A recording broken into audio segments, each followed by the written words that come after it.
করছেন। আমি হযরতকে আল কোরআন থেকে তাফসীর পেশ করার জন্য মাহফিল ইন্তেজামিয়া কমিটির পক্ষ থেকে সনির্বন্ধ অনুরোধ জানাচ্ছি।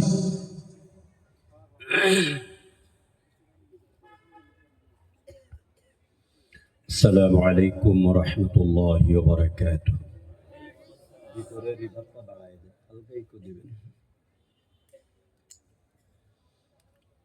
সবাই কেমন আছেন? আলহামদুলিল্লাহ। আর একটু জোরে বলেন। আলহামদুলিল্লাহ। আলহামদুলিল্লাহ, আমিও ভালো আছি। আলহামদুলিল্লাহ আলহামদুলিল্লাহ নাহমাদুহু ওয়া নাস্তাঈনুহু ওয়া নাস্তাগফিরুহু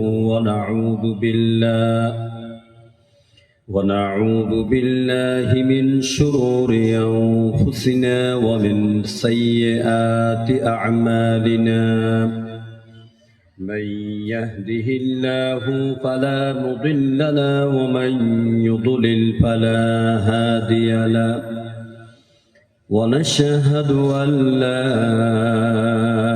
إله إلا الله وحده لا شريك له ونشهد أن سيدنا وحبيبنا ومولانا محمدا عبده ورسوله الذي أرسله بالحق بشيرا ونذيرا وداعيا إلى الله بإذنه وسراجا منيرا فقد قال الله تعالى في كلامه المجيد وفرقانه الحميد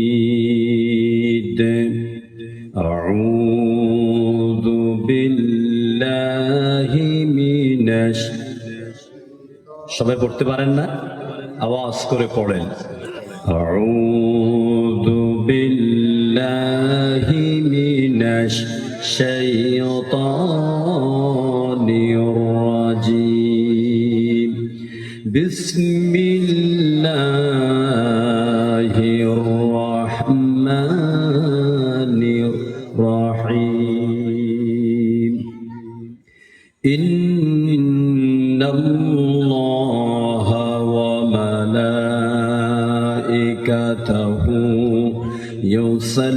يصلون على النبي يا أيها الذين آمنوا صلوا عليه وسلموا تسليما اللهم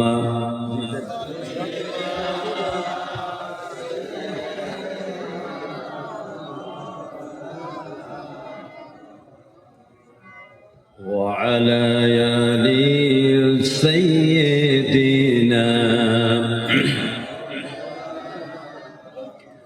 জোরে সোরে প্রাণ খুলে সবাই পড়ুন আল্লাহুম্মা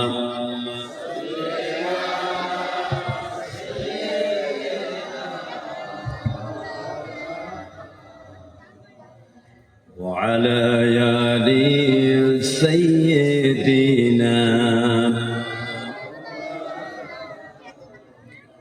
প্রাণের অধিক বেশি প্রিয় রহমতাল লিল আলামিন জানো কি তোমরা তাহার নাম রহমতাল লিল আলামিন। জোরে বলো ঠিক কি না?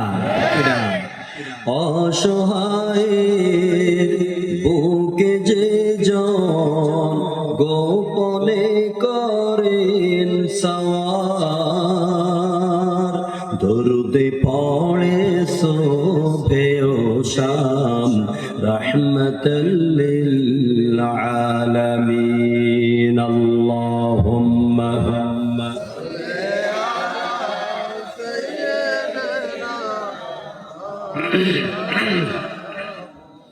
وعلى آل سيدنا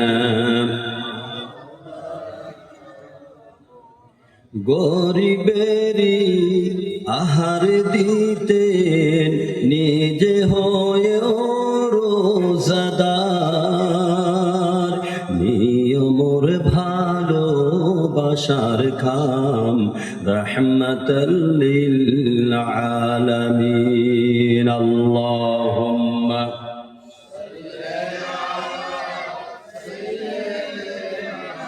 مولانا محمد وعلى آل سيدنا بلغ العلا بكماله كشف الدجى بجماله حسنت جميع خصاله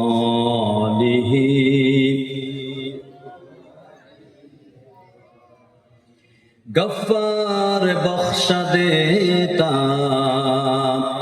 अगर आप इशारा करती मेरा जहाज़ी असिया तूफान से पार होता बलगल उला बिकमालिही जोरे सुनत जमीय खसालिही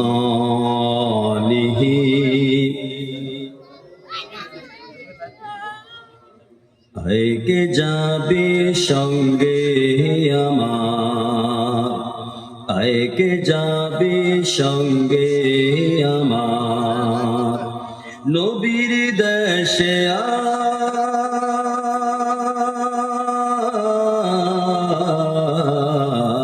আয় নবীর দেশে আয় যাইতে রাজি আছেন নবীর দেশে যাইতে রাজি আছেন আল্লাহ সবাইকে কবুল করুন জোরে বলুন আমিন যেথা মরুরে ধুলো মুক্ত হলো মরুরে ধুলো মুক্ত হলো লেগে নবীর পায় বালাগাল উলা বিকামালিহি কাশাফাত দুজা বিজামালিহি حسنت جميع خصاله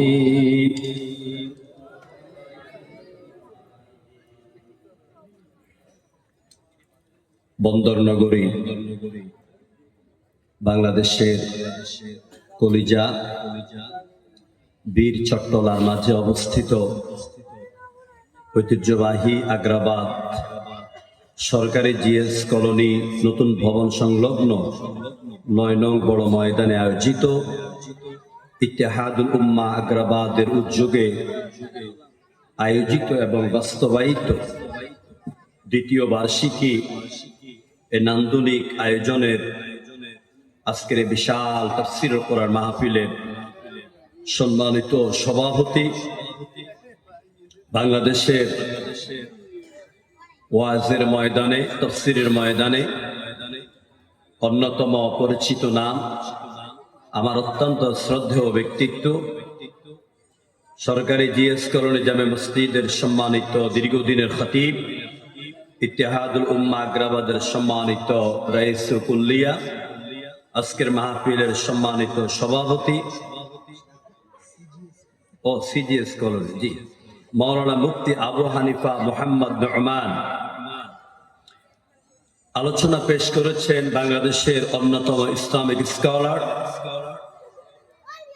আন্তর্জাতিক ইসলামী বিশ্ববিদ্যালয় চট্টগ্রামের সম্মানিত অধ্যাপক শায়েখ ডক্টর মোহাম্মদ আলী হুসাইন সাহেব হাফেজাহুল্লাহ কথা বলেছেন মৌলানা মোহাম্মদ খুরশেদ আলম গাজী কথা বলেছেন মোহাম্মদ মহিউদ্দিন শিকদার সহ মঞ্চে উপবিষ্ট আছেন আমার ডানে বামে সামনে আগ্রাবাদ এলাকা বিভিন্ন মসজিদের সম্মানিত আইম্মায়ে কেরাম উপস্থিত এই শহরের বিভিন্ন জায়গায় অবস্থানরত আমার প্রাণ প্রিয় কোরআন প্রেমিক, হাদিস প্রেমিক,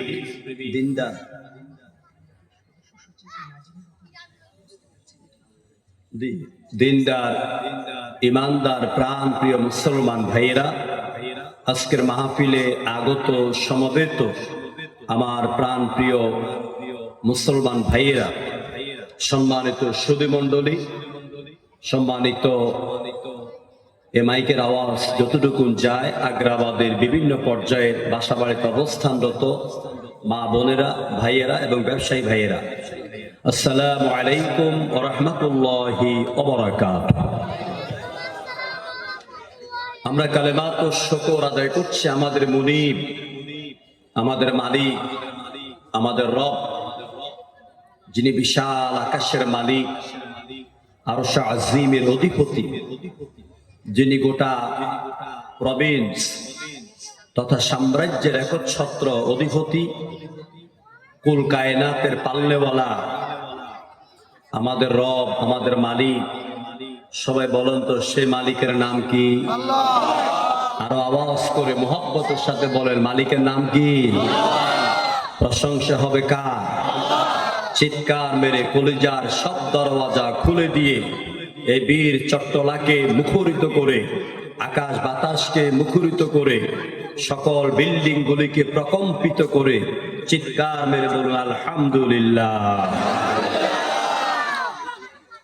দরুদ ও সালাম পেশ করছি আমাদের প্রিয় রাসূল, আমাদের প্রিয় নবী, বিশ্ব মানবতার মুক্তির দূত, বিশ্ব মানবতার মুক্তিকামী নেতা, বিশ্ব মানবতার জন্য আল্লাহ তাআলা যাকে টিচার্স অফ দ্য ইউনিভার্স, গোটা জগতের শিক্ষাগুরু করে পাঠালেন, সেই প্রিয় রাসূল, প্রিয় নবী, সাহেবে কাবা ও কাউসাইন, নবী মুহাম্মদ রাসূলুল্লাহ সাল্লাল্লাহু আলাইহি ওয়াসাল্লামের প্রতি সম্মানিত ভাইরা, আমাদের মাঝে ইতিমধ্যে উপস্থিত হয়েছেন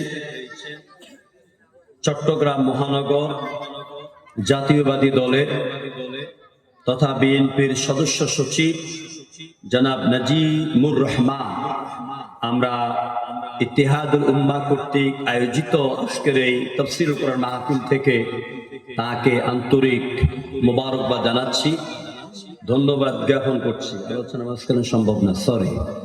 মেহমান এসেছেন, আমি বলে দিই মেহমানের কথা, আপনাদেরকে সালাম দিবেন এবং প্রয়াত তিনবারের সফল প্রধানমন্ত্রী বেগম খালেদা জিয়ার জন্য তিনি দোয়া চাইবেন এবং সামনে তাদের যে প্রতিনিধি এমপি পদপ্রার্থী তার জন্য দোয়া চাইবেন, দলের জন্য দোয়া করবেন। আমরা সবাই তাদের জন্য দোয়া করব, সুখী সমৃদ্ধ বাংলাদেশের জন্য দোয়া করব ইনশাআল্লাহ। মেহমানকে আল্লাহ পাক হায়াত তাইয়্যিবা দান করুন, আমরা বলি আমিন। কোরআনে কারীমের কথা যখন শুরু হয়ে যায় তখন কিন্তু সেখানে বক্তার সাথে আল্লাহর সাথে ডিরেক্টলি কানেকশন শুরু হয়ে যায়। একজন বক্তা ইচ্ছা করলে কথা বলতে সুবহানাকা লা ইলমা লানা ইল্লা মা আল্লামতানা। এজন্য আমি মেহমানের কাছে মাপ চেয়ে নিচ্ছি।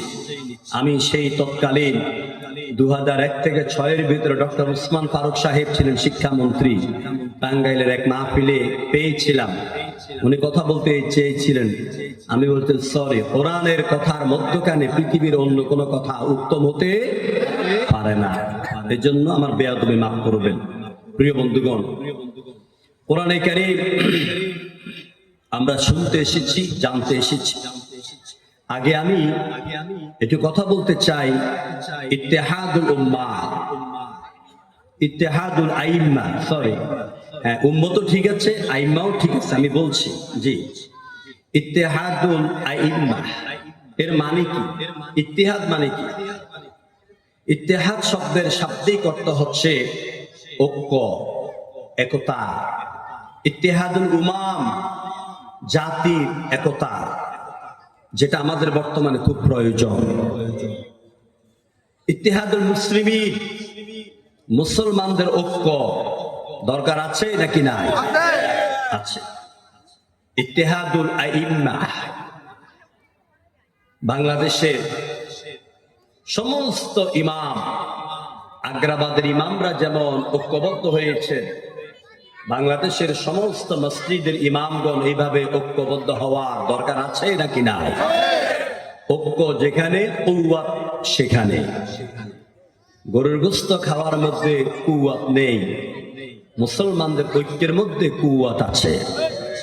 বীর চট্টলাবাসী গরুর গোশতকে কুওয়াতুল মুসলিমিন মনে করে, ঠিক কিনা বলেন? বিয়ে শাদীতে গরু না খাওয়াইলে অনুষ্ঠানে হয় নাই, এরকম একটা মনোভাব আছে। ইত্তেহাদুল উলামা, আলেমদের ঐক্য। সুতরাং এই ইত্তেহাদুল আইম্মা, ইত্তেহাদুল উমাম, ইত্তেহাদুল উলামা সবগুলি আমাদের প্রয়োজন আছে নাকি নাই? আছে।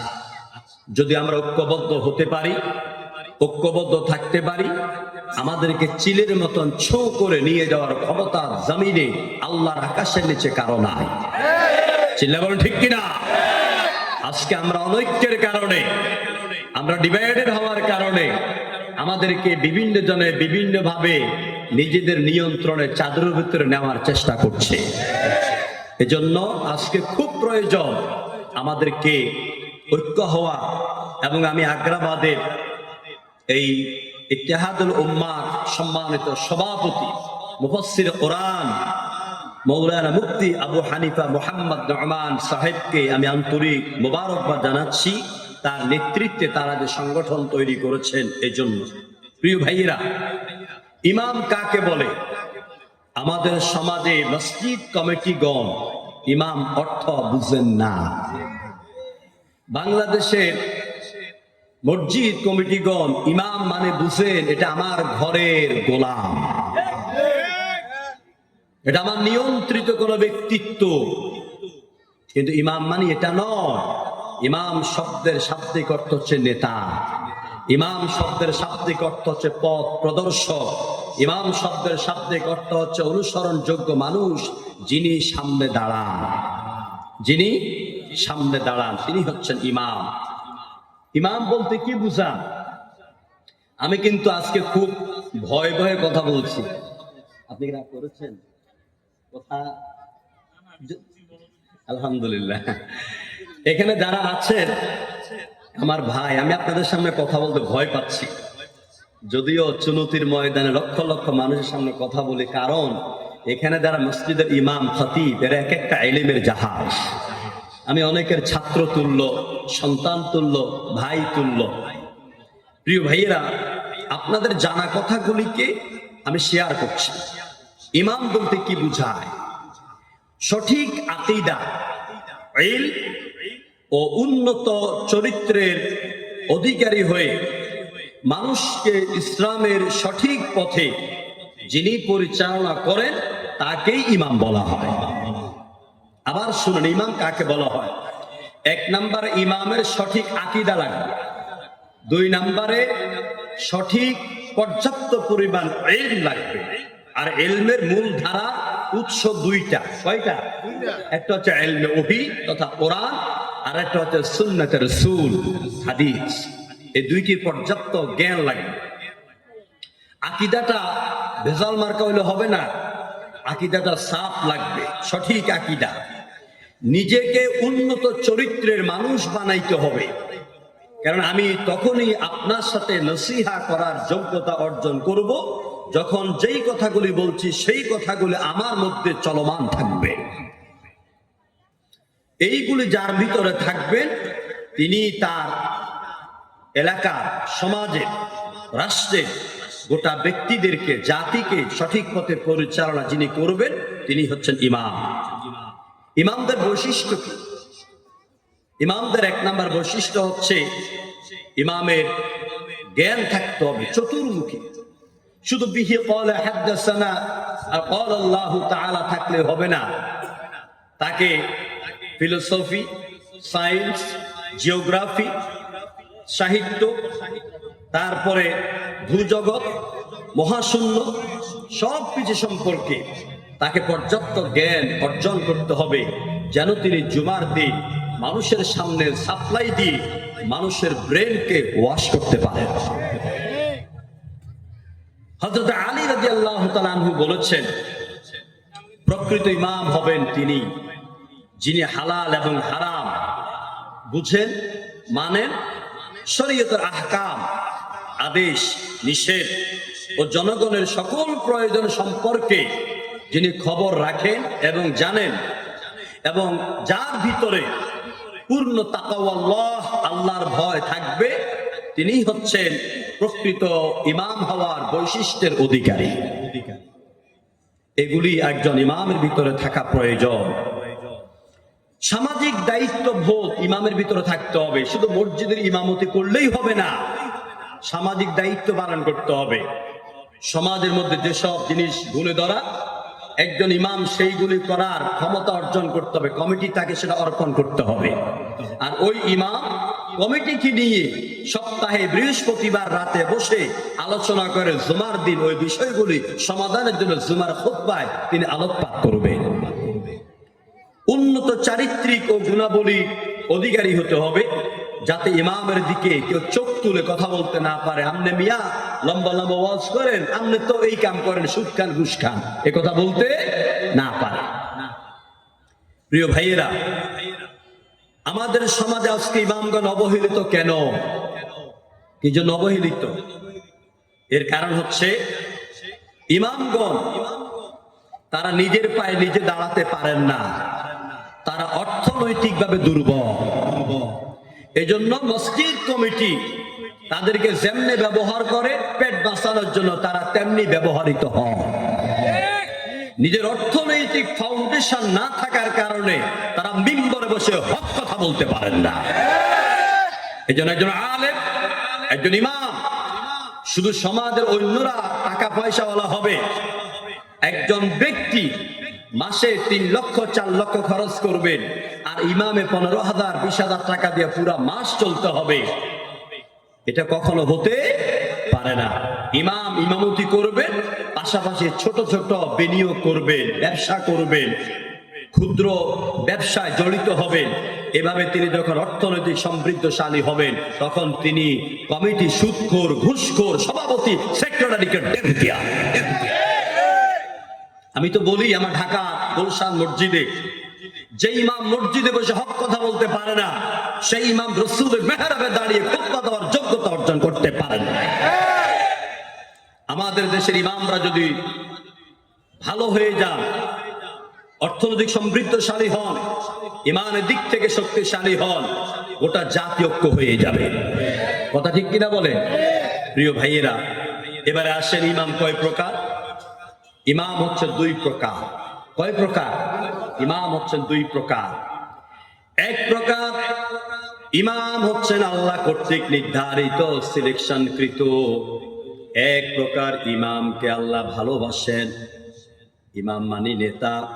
পৃথিবীতে আল্লাহ পাক অসংখ্য ইমামদেরকে পাঠালেন। কি জন্য পাঠালেন, কি দায়িত্ব ছিল দেখেন।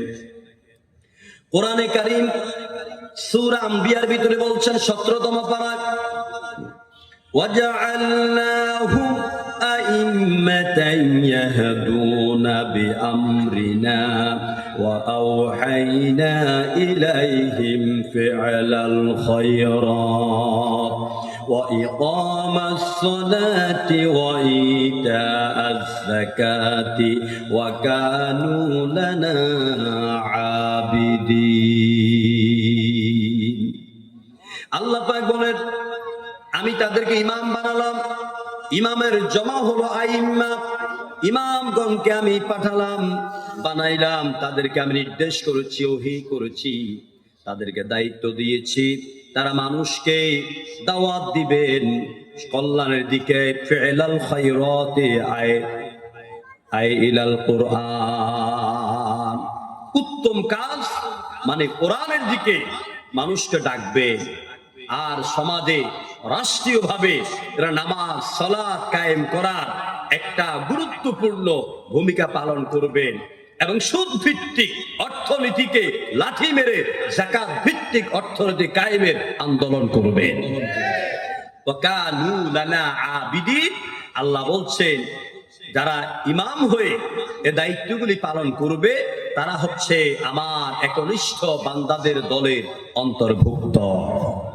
আল্লাহ পাক এই আগ্রাবাদের ইমামগুলিকে আল্লাহ যাতে তার প্রকৃত গোলাম হিসাবে কবুল করেন, যেরকম আমিন।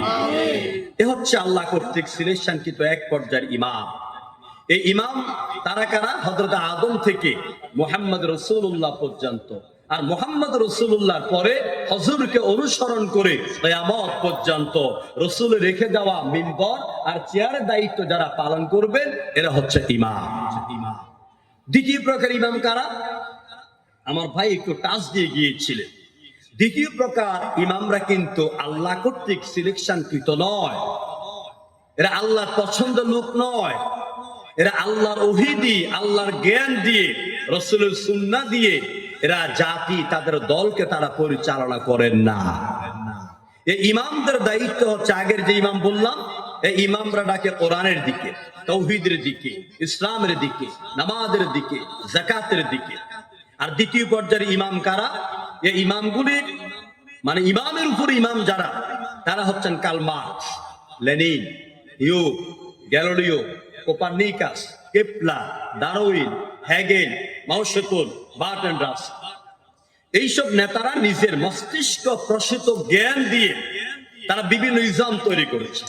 Secularism, feudalism, communism, socialism, nationalism, mechanism, বহু মতবাদ তৈরি করেছেন তাদের কল্পনা প্রসূত জ্ঞানের আলোকে। আর এইসব নেতা এবং তাদের অনুসারীরা, তাদের দলেরা কোন দিকে ডাকে?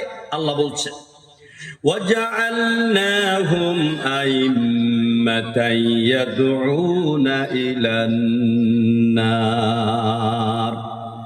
দুনিয়াবী নেতারা মানুষকে প্রতিনিয়ত ডাকে, আহ্বান করে অকল্যাণের দিকে, মারামারির দিকে, খুন খারাপের দিকে, সুদের দিকে, ঘুষের দিকে, জাতির মধ্যে বিভ্রান্তি সৃষ্টি করার দিকে, অর্থাৎ জাহান্নামের দিকে।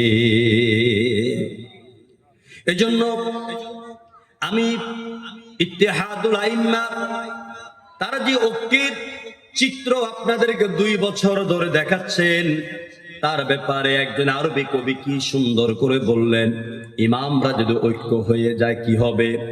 ওয়াইজাস্তামাআল আইম্মাতু ফি হুদা তাতাওয়াহাদুল উম্মাতু ওয়া ইয়াসুদুহা সালামি ওয়া খিলাফাহুম ইয়াজলিবুশ শিকাকি ওয়া ফিরকাতুন ওয়াল ওয়াহদাতু নূরান ওয়া ফিরকাতুহুম যালামি।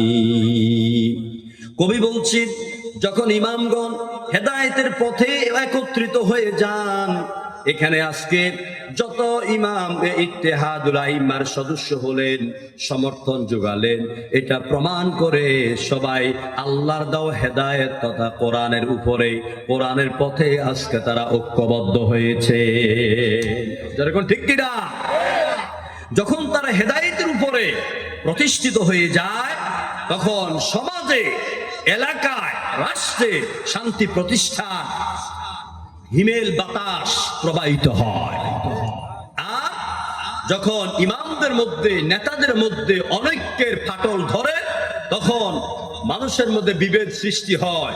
এক ইমাম এক ফতোয়া দেয়, সমাজের মধ্যে সিন্নি লইয়া, মিলাদ লইয়া, কিয়াম লইয়া, কে উঠবে, কে বসবে, কে শুয়ে যাবে, এইগুলো নিয়ে বিভেদ সৃষ্টি হয়। এই জন্য মনে রাখবেন, বিভেদ হচ্ছে অন্ধকার আর ঐক্য হচ্ছে আলো। আলো যেরকম ঠিক কিনা? এই আরবি কবিতাকে আরেকজন উর্দু কবি এভাবে বলছেন, ইমামো কি ইত্তেহাদ মে হ্যায় উম্মত কি নাজাত, जो बट गए तो रहा गए बस देने की खैरात, एक दिल एक बात एक राहे अगर हो जाए तो मिल्लते मुहम्मदी रहमत बरसे जाए। सुबहानाल्लाह। আমার ভাইরা, মুসলিম গণ যখন ঐক্যবদ্ধ হয়ে যায়, এই যে ধরুন আপনারা সবাই আগ্রাবাদের ইমামরা, কতগুলি মসজিদ আগ্রাবাদে? কতটা মসজিদ? প্রায় 40টা মসজিদের ইমাম, মুয়াজ্জিন, খতিব, এরা ঐক্যবদ্ধ হয়েছে। এখন তাদের মধ্যে যদি আমি এই ছোট্টটা দিয়া গোটা বাংলাদেশ বুঝাচ্ছি, বর্তমান প্রেক্ষাপট আকল মানকা ইশারা বাসস, এই ইমামদের মধ্যে যে তিনি ফাটল ধরাবার চেষ্টা করবেন, এরকম লোক আছে নাকি নাই? ঠিক মতো পদ পায় না, ঠিক মতো চেয়ার পায় না, তখন নিজের কলজা নিজে আশায়রা মরে। যেরকম ঠিক কিনা? তখন কিভাবে তারা অনৈক্য সৃষ্টি করবেন এই কাজটা করে। রাসূলুল্লাহ নাসাই শরীফের 4021 নম্বর হাদিসে যারা অনৈক্য সৃষ্টি করবে তাদের মেডিসিন রাসূলুল্লাহ 1500 বছর আগে দিয়ে গেছে। আল্লাহ নবী বলেছেন, মান আতাকুম আমরুকুম জামিআ আলা রাজুলিন ওয়াহিদিন ইউরিদু আন ইয়াশুক্কা আসাকুম আন ইউফাররিকা জামাআতুকুম ফাকতুলু। রাসূলুল্লাহ বলেছেন, যখন তোমরা এক নেতার অধীনে ঐক্যবদ্ধ হবে, ঐক্যবদ্ধ হওয়ার চেষ্টা চালাবে মানুষের শান্তির জন্য, গোটা দেশবাসীর শান্তির জন্য, দেশের সার্বভৌমত্ব রক্ষার জন্য, ঈমান আকীদা বাঁচানোর জন্য, মানুষের দেশের জীবন এবং অর্থনৈতিক সমৃদ্ধির জন্য যখন তোমরা ঐক্যবদ্ধ হবে, ওখানে কেউ যদি পরধনে লোভী হইয়া, ওই যে মধুসূদন দত্ত সনেট নামক যে 14 পংক্তির কবিতা লিখেছেন, তিনি বাংলাতে কবিতা লিখে ভালো খ্যাতি পাচ্ছেন না, চলে গেলেন ইংল্যান্ডে, ইংরেজিতে কবিতা লেখা শুরু করলেন, কয়েক বছর চেষ্টা করলেন। মধুসূদন দত্তের কোনো ধরনের চাহিদা ওখানে নাই, তাই সেখান থেকে আবার দেশের মধ্যে ফিরে এলেন, আবার বাংলায় কবিতা লেখা শুরু করলেন। এই জন্য তার নামের আগেই হলো মাইকেল, আর শেষে হলো দত্ত। মাইকেল মানে হলো খ্রিস্টানের উপাধি, দত্ত হলো হিন্দের উপাধি। তিনি ওখানে গিয়ে মাইকেলের খ্রিস্টান ধর্ম গ্রহণ করলেন নিজেকে প্রস্ফুটিত করার জন্য, কিন্তু দেখলেন নামের আগে পরে যতই লাগা কারবার তো হয় না। এই জন্য দেশে ফিরে এলেন। আমার ভাইয়েরা, অনেক চেষ্টা করলেন, হচ্ছে না। এইরকম আমাদের সমাজে কিছু নেতা আছে, একবার রাতের অন্ধকারে ঝাঁপ দেয়, আবার দিনের আলোতে দৌড় মারে, কিন্তু যখন কোনো জায়গার মধ্যে সঠিক চেয়ার পায় না, সব জায়গার মধ্যে তারা রিজেক্ট হয়ে যায়, অর্থাৎ উম্মার মধ্যে ঐক্য ভাঙ্গন করার চেষ্টা করে। রাসূলুল্লাহ বলেছেন, ফাকতুলুহু। এটা পিসাব হোক আর এটা নেতা হোক, এটা বড় ইমাম হোক আর খতিব হোক, আর কল্যাণ ভালো দাও, চিল্লা বলো ঠিক।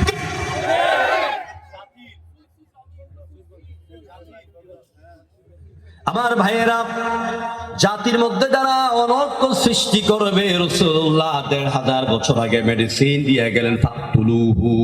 এইসব নেতা, এইসব পীর সাহেব, এইসব আলেম মানুষের মধ্যে শান্তি প্রতিষ্ঠা করতে পারবে না, বরং বিভেদ সৃষ্টি করে। কোরআনে কারীম কি বলছি? ওয়াতাসিমু বিহাবলিল্লাহি জামিআ ওয়ালা তাফাররাকু। তোমরা ঐক্যবদ্ধভাবে আল্লাহর রজ্জুকে ধারণ করো, ঐক্যবদ্ধভাবে কোরআনকে ধারণ করো। কোরআন হচ্ছে ঐক্যের প্রতীক। কোরআন কি? কোরআন হচ্ছে ঐক্যের প্রতীক। আরেকটা ঐক্যের প্রতীক কি? কবি আল্লামা ইকবাল বলছেন, খুদি কা সররে নাহা লা ইলাহা ইল্লাল্লাহ, খুদি বেতিগে ফাসা লা ইলাহা ইল্লাল্লাহ। তরবারির ঐক্য হচ্ছে লা ইলাহা ইল্লাল্লাহ। আপনি কোন দল করেন? বিএনপি করেন, আওয়ামী লীগ করেন, জামাতে ইসলাম করেন, জাতীয় পার্টি করেন, চরমোনাই করেন, কোন দল করেন আমার জানার দরকার নাই। আমি মুসলমান, আমার বক্ষে লিখিত আছে লা ইলাহা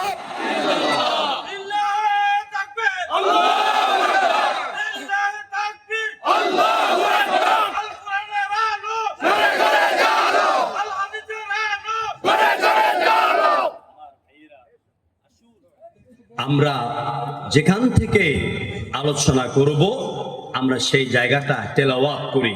আমি কিন্তু প্রায় আধা ঘন্টা এই ইত্তেহাদুল আইম্মা নিয়ে কথা বলেছি। যতটুকু আল্লাহ বলা তৌফিক দিয়েছেন, আল্লাহ যেন আমাকে আপনাদেরকে বুঝার তৌফিক দেয়। এই আলোচনার মূল কথা কি? ওলামায়ে কেরাম ঐক্য হবেন, গোটা জাতি ঐক্য হয়ে যাবে। বিশ্বাস করুন, বাংলাদেশের এখন ছবির দিকে তাকান, বাংলাদেশের চেহারা দিকে তাকান। ওলামায়ে কেরাম যদি ঐক্য থাকতেন, গোটা জাতি ঐক্যবদ্ধ হয়ে যেত। এটা শাহ ওলিউল্লাহর দেশ, এটা শাহ জালালের দেশ, শাহ মাকদুমের দেশ, হাজী শরীয়তুল্লাহর দেশ, বাইতুল শরফের পীর সাহেবের দেশ, অসংখ্য অলির দেশ, চুনতির দরবারের দেশ। এই বাংলাদেশে যারা অনৈক্য সৃষ্টি করার চেষ্টা করতেছে তাদেরকে সাবধান হয়ে যেতে হবে। কারণ আলেমরা যদি অনৈক্য হয়, আগামী দিনে আমাদের কপালে অনেক দুঃখ বেদনা আছে।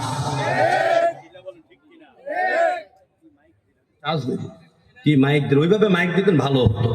এগুলো হলো মসজিদের জন্য, সেমিনারের জন্য। প্রিয় ভাইয়েরা, সুতরাং আল্লাহ পাক আমাদেরকে কোরআনের এই আয়াতটা মানার তৌফিক দান করুন। আল্লাহ যাতে আমাদের সবাইকে সকল বিভেদ ইখতিলাফ বলে ঐক্য বানায়া দান করুন, আমিন। পড়েন সবাই, আউযু বিল্লাহি মিনাশ শাইতানির রাজিম, বিসমিল্লাহির রাহমানির রহিম।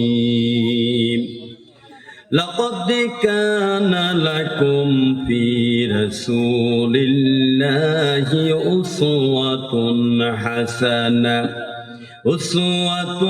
হাসানাতুন লিমান কানা ইয়ারজুল্লাহা ওয়াল ইয়াওমাল আখিরা ওয়া যাকারাল্লাহা কাসীরা। আমানতু বিল্লাহ, সাদাকাল্লাহুল আযীম।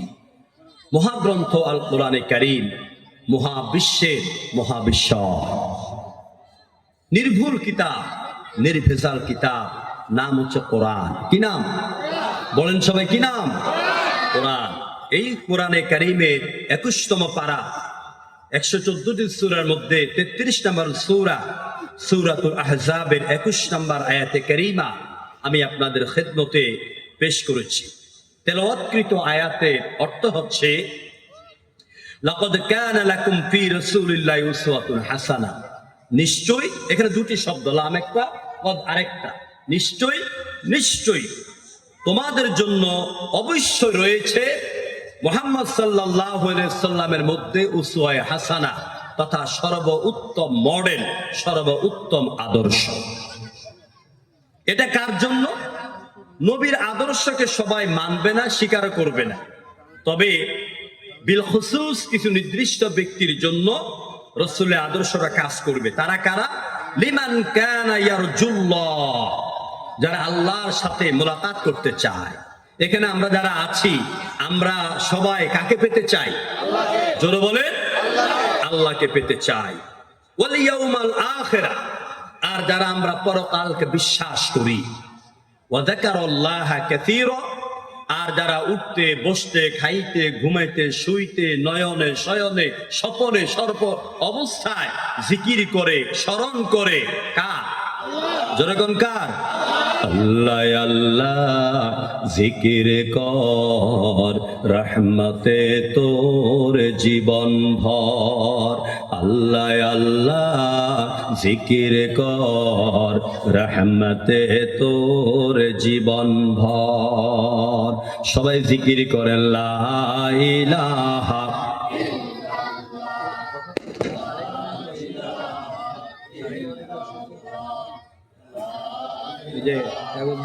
বললাম আর কি, লা ইলাহা। আপনাদের কষ্ট হচ্ছে? আমি তাফসিরে ঢুকবো এখন, বিরক্ত হচ্ছেন না তো? আমি আমার জীবনে 4 ঘন্টা পর্যন্ত কথা বলেছি আলহামদুলিল্লাহ। গত এই যে 13 তারিখে কুতুবদিয়া 50,000 উপর নারী পুরুষ হয়েছে, কথা বলেছি প্রায় 3 ঘন্টা 10 মিনিট। প্রিয় ভাইয়েরা, কথা বলবেন কি? সুবহানাকা লা ইলমা লানা ইল্লা মা আল্লামতানা। সবাই প্রাণ খুলে জিকির করেন, লা ইলাহা ইল্লাল্লাহ। চাঁদিত বলেন, লা ইলাহা, নেই কেউ নেই আল্লাহ ছাড়া, লা ইলাহা ইল্লাল্লাহ, লা ইলাহা ইল্লাল্লাহ। জোরে লা ইলাহা ইল। নদীর কল কলে ঢেউয়ের ছল চলে, ওই নামেরই গান শুনে ওই নামেরই গান শুনে মন দেয় যে নীরব সারা, লা ইলাহা ইল্লাল্লাহ, জোরে লা।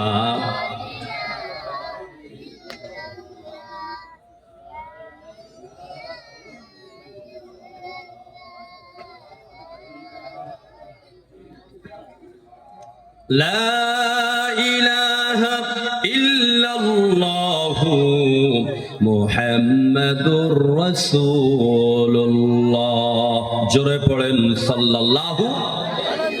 আমার ভাইরা, আমাকে আমার ভাই এই সংগঠনের সম্মানিত সভাপতি মহোদয় বিষয় দিয়েছেন সমাজে শান্তি প্রতিষ্ঠায় মহানবী সাল্লাল্লাহু আলাইহি সাল্লামের ভূমিকা, এ বিষয়ে কথা বলার জন্য আমি সেই বিষয়ে কথা শুরু করছি ইনশাআল্লাহ।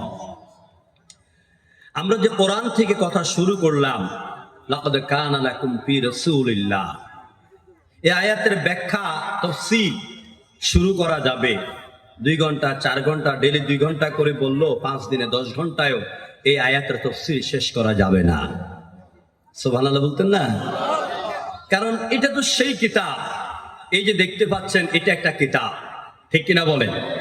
কোরআনের এক একটি হরফ, এক একটি অক্ষরের ব্যাখ্যা এরকম এক একটি কিতাবের মতো, এক একটি শব্দ এরকম একটা কিতাবের মতো, এক একটি আয়াত এরকম কয়েকটা কিতাবের মতো, এক একটি সূরা কয়েক খণ্ড এরকম কিতাবের মতো।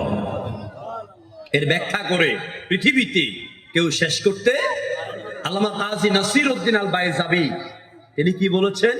তিনি বলেছেন যে কোরআনকে যদি একটা প্রাণী ধরা হয়, ধরেন গরু বা মহিষ এরকম একটা প্রাণী, তো আমি ওই প্রাণীর গোস্তগুলি খেয়েছি, কিন্তু ওই প্রাণীর হাড্ডি হজম করার ক্ষমতা আমার হয় নাই। অর্থাৎ কোরআন এত বিশাল কিতাব, কোরআনে কারীমের প্রশংসা করতে গিয়া কোরআনের মালিক আল্লাহ রাব্বুল আলামিন তিনি বললেন, নবী আপনি বলে দেন, আল্লাউ কানাল বাহরু মিদাদাল লিকালিমাতি রাব্বি লানাফিদাল বাহরু ক্বাবলা আন তানফাদা কালিমাতু রাব্বি ওয়ালাউ জিনা বিমিসলিহি মাদাদা। ও নবী আপনি বলুন, আমার রবের কথাগুলিকে লেখার জন্য, বলার জন্য, ব্যাখ্যা করার জন্য যদি তামাম পৃথিবীর সমস্ত দরিয়া, মহাদরিয়ার পানিগুলিকে কালি বানানো হয়, ওই পানির রূপে কালিগুলি শেষ হয়ে যাবে। ওয়ালাউ জিনা বিমিসলিহি মাদাদা, আবার যদি 7 দরিয়ার পানিকে কালি বানাইয়া আল্লাহর কালামের ব্যাখ্যা লেখা শুরু করা হয়, তাও শেষ হয়ে যাবে, কিন্তু আল্লাহর কালামের ব্যাখ্যা লিখে আর বলে শেষ করা যাবে না। এ হচ্ছে কোরআন। কোরআনের প্রশংসা আমার ভাই শুরু করেছিলেন। কোরআনের কথা বলতে গেলে ঘন্টার পর ঘন্টা সময় লাগবে আমার ভাইয়েরা। সুতরাং আমরা সেই কোরআন থেকে কথা বলছি, এমন এক ব্যক্তির ব্যাপারে আমরা কথা বলবো, আমার আল্লাহ পাক কোরআনের পাতায় পাতায় সেই মহান ব্যক্তির প্রশংসা করেছে। নাম হচ্ছে মুহাম্মদ। কি নাম? মুহাম্মদ সাল্লাল্লাহু রাসূলুল্লাহ। তিনি দুনিয়াতে আসলেন। কখন আসলেন, কেন আসলেন, এই 2টি প্রশ্নের জবাবে হবে আমার মূল আলোচনা। প্রিয় বন্ধুগণ, নবীজির নাম কি বলেন তো সবাই? হযরত মুহাম্মদ। মুহাম্মদ বলেন না সবাই? কি নাম? মুহাম্মদ। আর কি নাম? মুহাম্মদ রাসূলুল্লাহ 5টা গুরুত্বপূর্ণ নাম রয়েছে। একটা হলো মুহাম্মদ, একটা হলো আহমদ। মুহাম্মদ নাম রেখেছেন রসুলের দাদা আব্দুল মুত্তালিব, আহমদ নাম রেখেছেন স্বয়ং আল্লাহ। মুহাম্মদ মানে প্রশংসিত, আহমদ মানে প্রশংসাকারী। হুজুরের 3 নাম্বার নাম হলো আকিব, 4 নাম্বার নাম হলো হাসিদ, 5 নাম্বার নাম হলো মাহিব। এই 5টি নাম হুজুরের গুরুত্বপূর্ণ।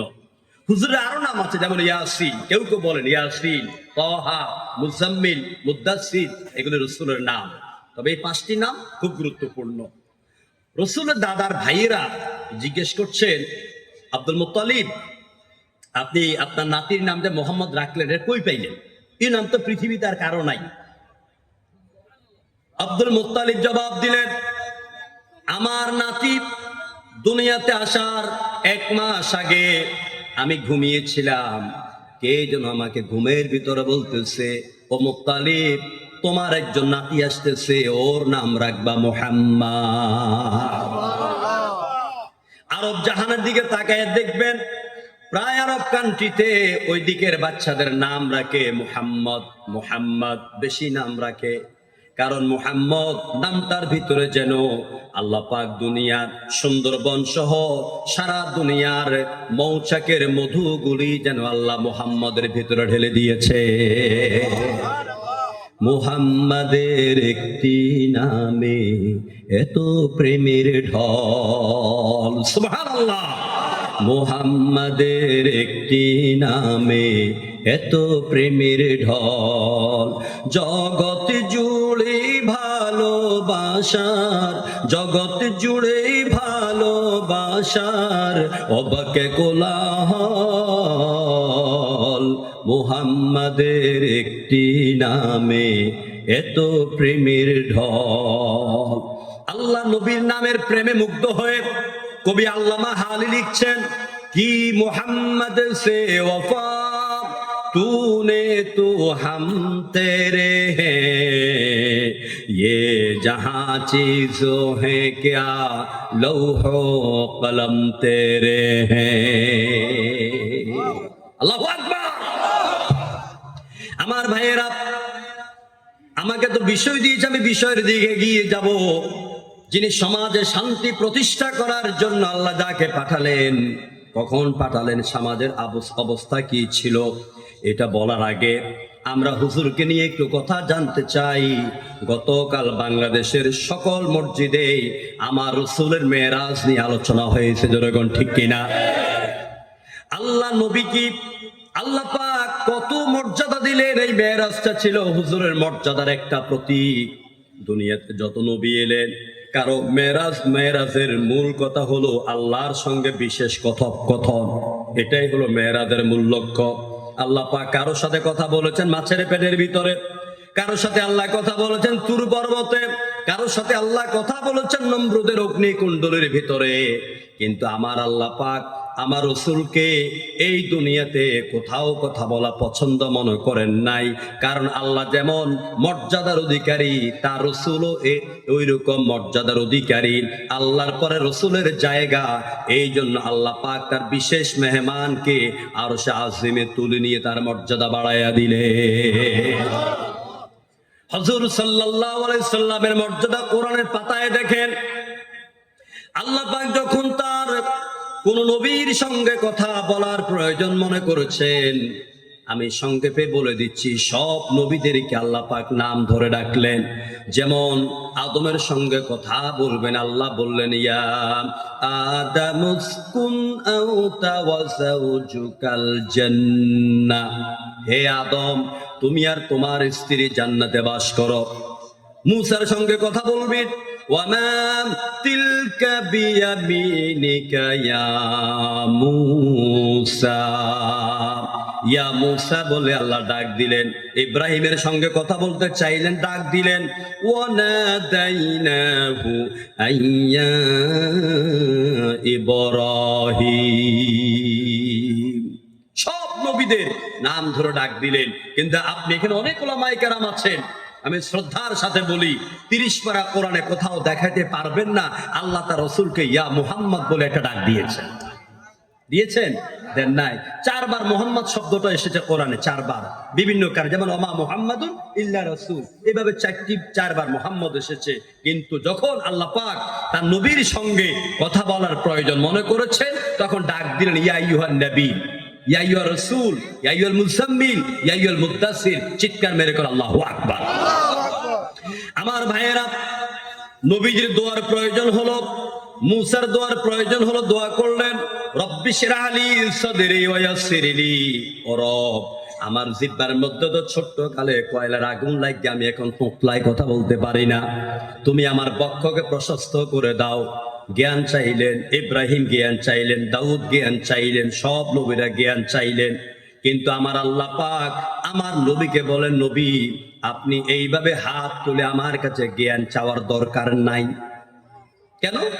আলাম নাশরাহ লাকা সাদরাক, ইন্টারগেটিভ সেন্টেন্স ব্যবহার করে আল্লাহ পাক তার রাসূলকে বলছেন, হে রাসূল আমি আপনার বক্ষের মধ্যে জ্ঞানের রাডার যন্ত্র ফিট করে দিলাম, আউয়ালিনা ওয়াল আখিরিন, প্রথম থেকে শেষ পর্যন্ত যত জ্ঞানের দরকার আমি স্পেশাল ভাবে আপনি নবীকে জানাইয়া দিলাম।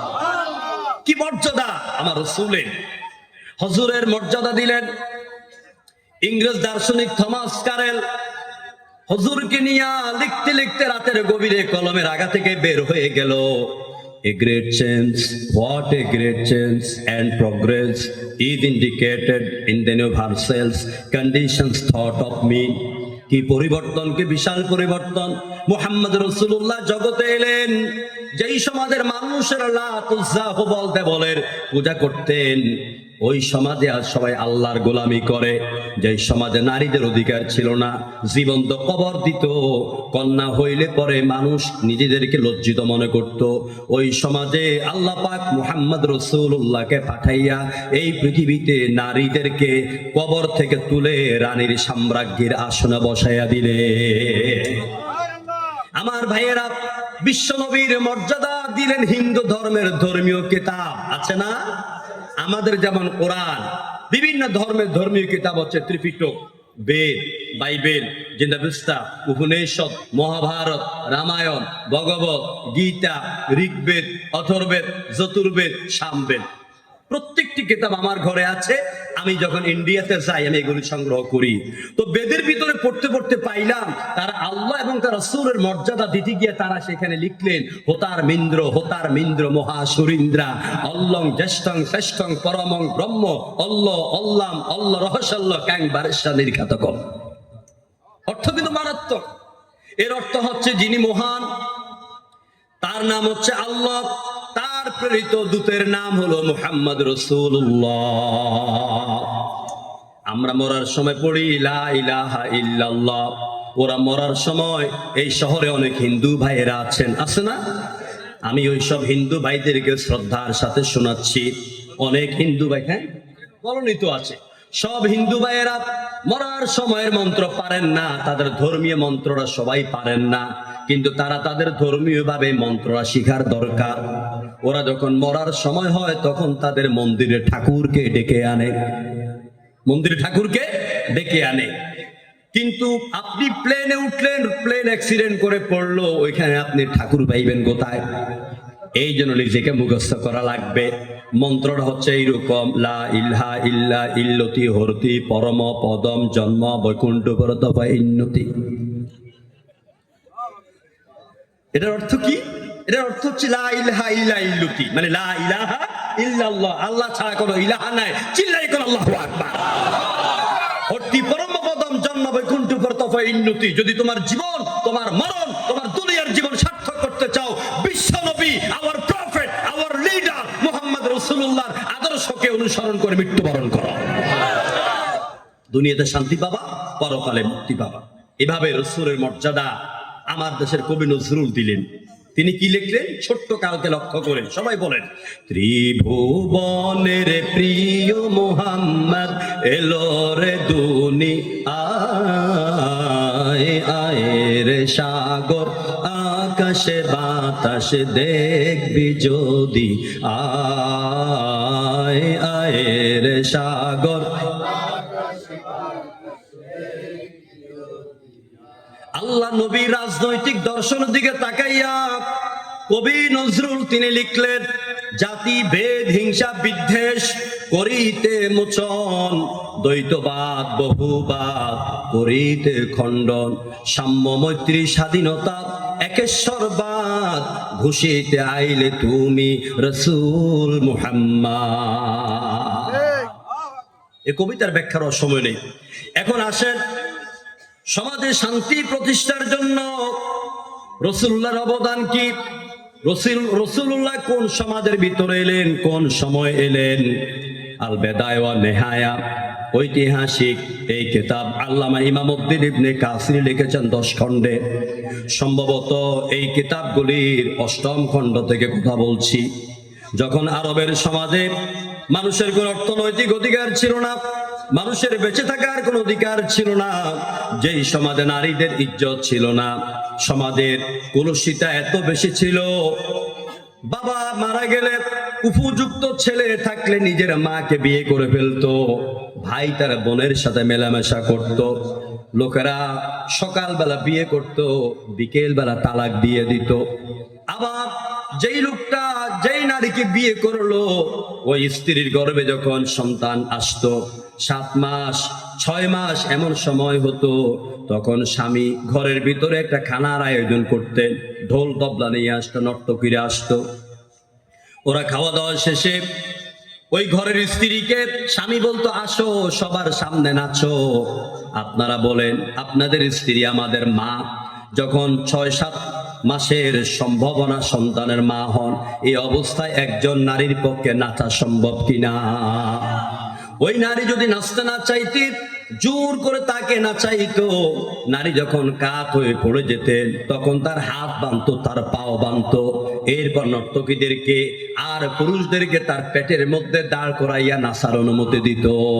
ওদের পেট থেকে বাচ্চা হতো, ওই বাচ্চা ছটফট করতো আর নারী চিৎকার করে মারা যেত, তারা ঢোল বাজাইয়া আনন্দ করতো।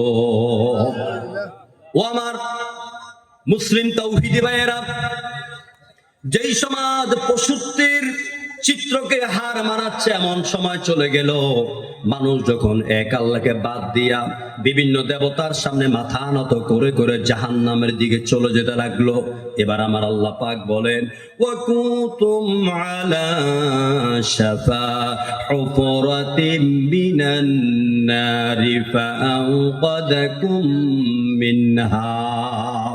দুনিয়ার মানুষগুলো যখন তার নীতি নৈতিকতা, তার চরিত্র, ভালোবাসা, আন্তরিকতা, মানবতা, ভ্রাতৃত্ববোধ সবকিছু হারাইয়া জাহান্নামের গর্তের কিনারায় চলে গেল, আমি আমার আল্লাহ পাক বলেন, আমার নবীর আমি কি করে পাঠাইলাম শোনো। ওয়ামা আরসালনাকা ইল্লা রাহমাতাল লিল আলামিন। আমি আমার নবীকে তাম পৃথিবীবাসীর জন্য রহমত করে পাঠাইয়া দিলাম। আল্লাহ নবী এসে মানুষকে মানবতা শিখালেন। যে সমাজে মানুষের অধিকার ছিল না, মানুষের অর্থনৈতিক নিরাপত্তা ছিল না, জীবনের নিরাপত্তা ছিল না, মদ, আড্ডা, জুয়া, খুনাখুনি, মারামারি, জেনা, ধর্ষণ এইগুলি ছিল, ওই সমাজে আমার রাসূল সেই মানুষকেই শান্তির পথ দেখালেন। কারণ বিশ্বনবী ছিলেন গোটা পৃথিবীবাসীর জন্য আল্লাহর পক্ষ থেকে শান্তির প্রতীক। যেরকম ঠিক কিনা? সবাই জিকির করেন সুবহানাল্লাহ।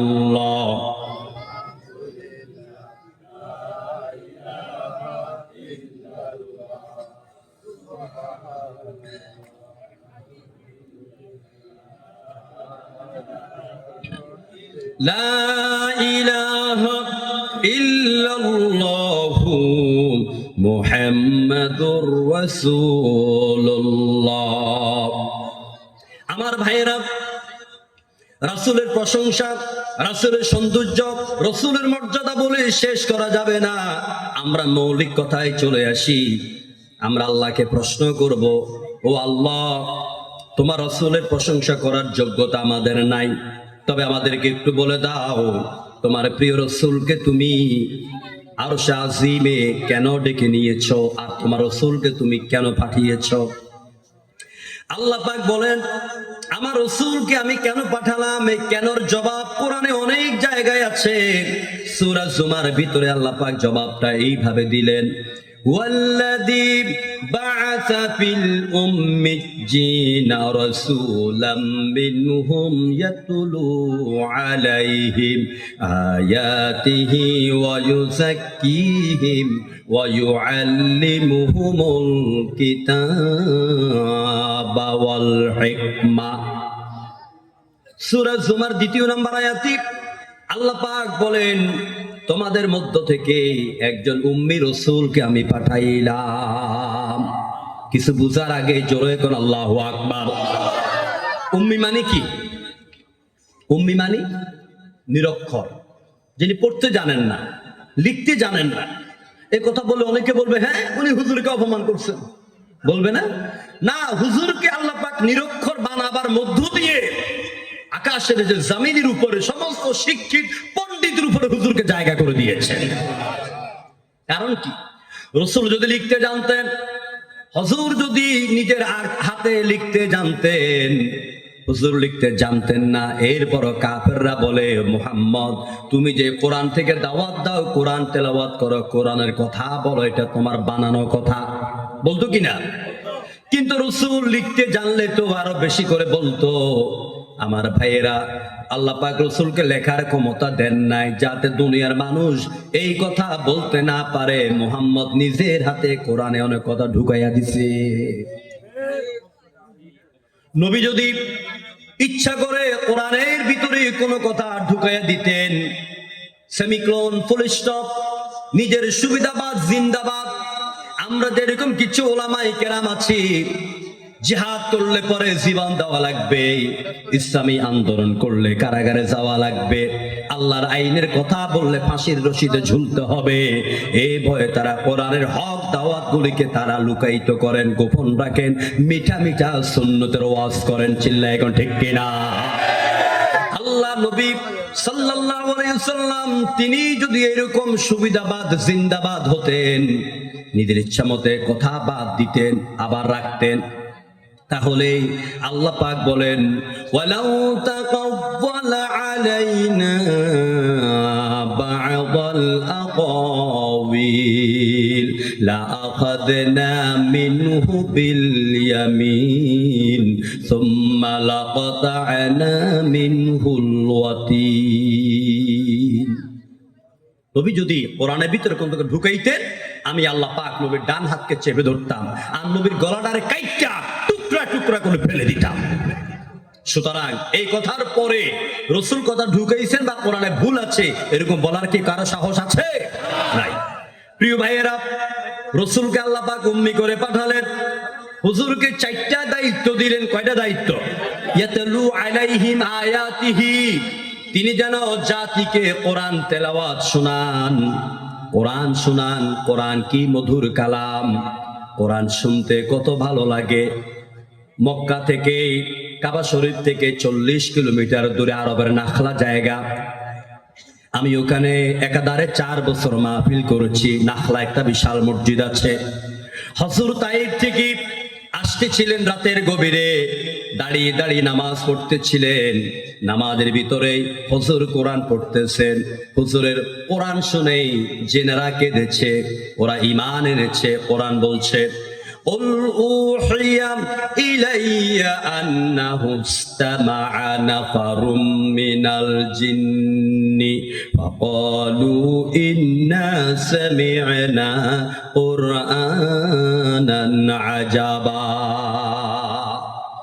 নবী আপনি বলে দেন, আমার প্রতি ওহী করা হলো, আমাকে বলা হলো একদল জেনেরা কোরআন শুনেছে, আর ওদের লিডারশিপের কাছে বলল কি কোরআন শুনলাম, যেই কোরআন আমাদেরকে আজব করে দিল, অবাক বানায়া দিল।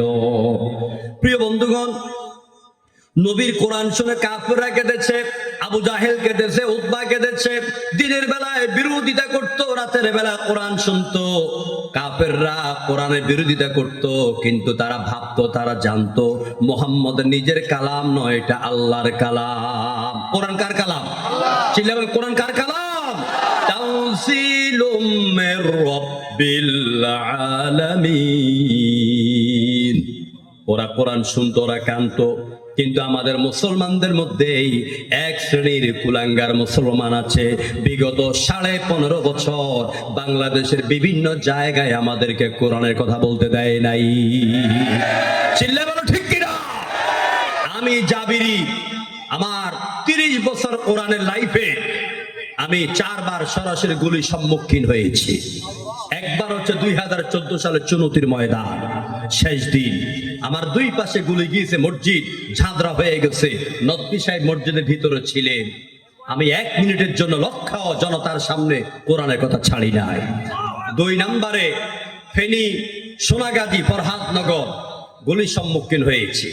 আমার ভাইয়েরা এভাবে আরো 2 জায়গায় পিস্তল পিছনে ধরে রাখছে, বলতে স্টেজ থেকে নামো, কথা বলা যাবে না। এভাবে অনেক ওলামায়ে কেরাম নির্যাতিত হয়েছেন, জীবন দিয়েছেন। মনে রাখবা, বাংলার জমিন থেকে আল্লাহর কোরআনের দাওয়াতকে বন্ধ করা যাবে না।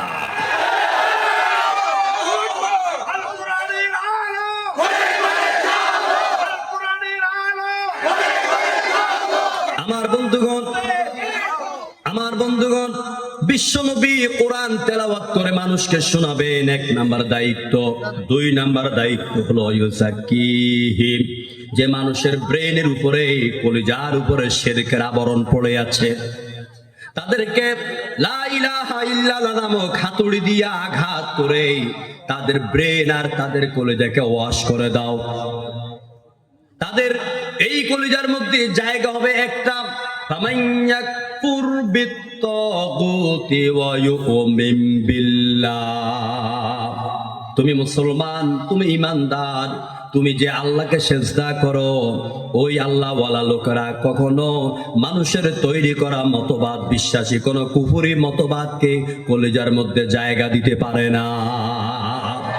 এই যে আমাকে কাপ দিয়া চা দিলেন, এই কাপের তলার মধ্যে যদি দুর্গন্ধ থাকতো আর উপর দিয়ে এত সুন্দর চা দিতেন, এটা পান করা যাইতো কিনা বলেন? সুতরাং আল্লাহ পাক বললেন, হে রাসূল, এই দুনিয়ার মানুষের মগজের মধ্যে তো লাত, হবল, উজ্জার চিন্তা ঢুকে আছে।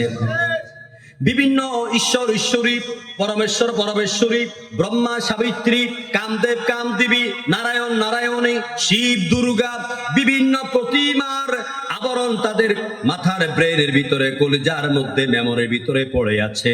এইগুলি পরিষ্কার করার জন্য দুনিয়ার কোনো মেডিসিন নাই, একটা মেডিসিন, সেটা হলো লা ইলাহা ইল্লাল্লাহু মুহাম্মাদুর রাসূলুল্লাহ। আমার ভাইয়েরা, 3 নাম্বার দায়িত্ব হচ্ছে ওয়ায়ুআল্লিমুহুমুল কিতাব। একটি শান্তিময় সমাজ প্রতিষ্ঠার জন্য আল্লাহ নবীকে আল্লাহ পাঠালেন, আপনি সমাজের মানুষকে আগে কোরআন শিখান, আগে কিতাব শিখান। যেই সমাজের লোকেরা যত বেশি কোরআন জানবে, কোরআন বুঝবে, ওই সমাজ থেকে তত তাড়াতাড়ি মদ, জুয়া, গাঁজা, জানা, ব্যভিচার দূর হয়ে যাবে। ঠিক কিনা বলেন? এই জন্য রাসূলকে এই আয়াতের ভিতরে আল্লাহ 3 নাম্বার দায়িত্ব দিয়েছেন, মানুষকে আপনি কিতাব শিখান। ওয়াল হিকমা, জ্ঞান বিজ্ঞানের জগতে আপনি মানুষকে পদচারণা শিখান।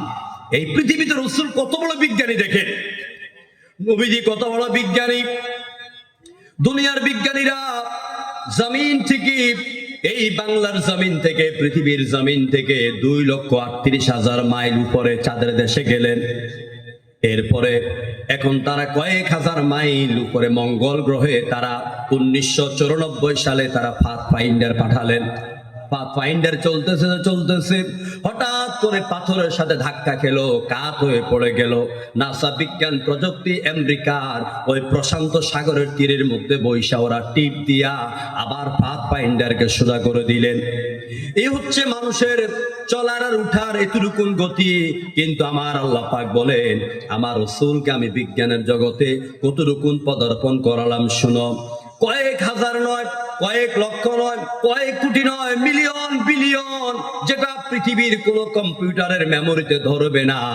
এত লক্ষ কোটি মিলিয়ন মাইলের উপর ইনদা সিদরাতিল মুনতাহা, সপ্ত আকাশ আমি ত্যাগ করাইয়া, পার করাইয়া, রফরফে করে আমি সোজা সোজা আমার হাবিবকে আরশে আজিমের মধ্যে নিয়ে গেলাম। কিয়ামত পর্যন্ত পৃথিবীর কোন বিজ্ঞানী বুঝতে পারবে, যেতে পারবে? এই জন্য আল্লাহ পাক রাসূলকে দিয়া প্রথম দুনিয়ার বড় বিজ্ঞানী বানালেন। প্রিয় ভাইয়েরা, ভাঙ্গা সমাজকে সংস্কার করার জন্য নবীকে আল্লাহ পাক যে দায়িত্বগুলি দিয়ে পাঠালেন, এই দায়িত্ব আমাদের ইমাম সমাজকে, আলেম সমাজকে অর্জন করতে হবে। এই চারটা দায়িত্ব। এক নাম্বার আমি আবার বলে দিচ্ছি, তেলাওয়াতে কোরআন। কোরআনটা পড়বেন শুদ্ধ করে। কি করে? আপনাদের সময় নাই, রাত অনেক হয়ে যাবে, শহরের মাঝখানে বেশি দেরি করা যাবে না। আমি কথাগুলি খুব তাড়াতাড়ি বলতেছি। আমার ভাইয়েরা, কোরআনটা শুদ্ধভাবে শিখবেন। আপনি যত নামাজ পড়েন, আপনার কোরআন যদি শুদ্ধ না হয়, আপনার সালাত, আপনার নামাজ নট অ্যাকসেপ্টেবল টু আল্লাহ।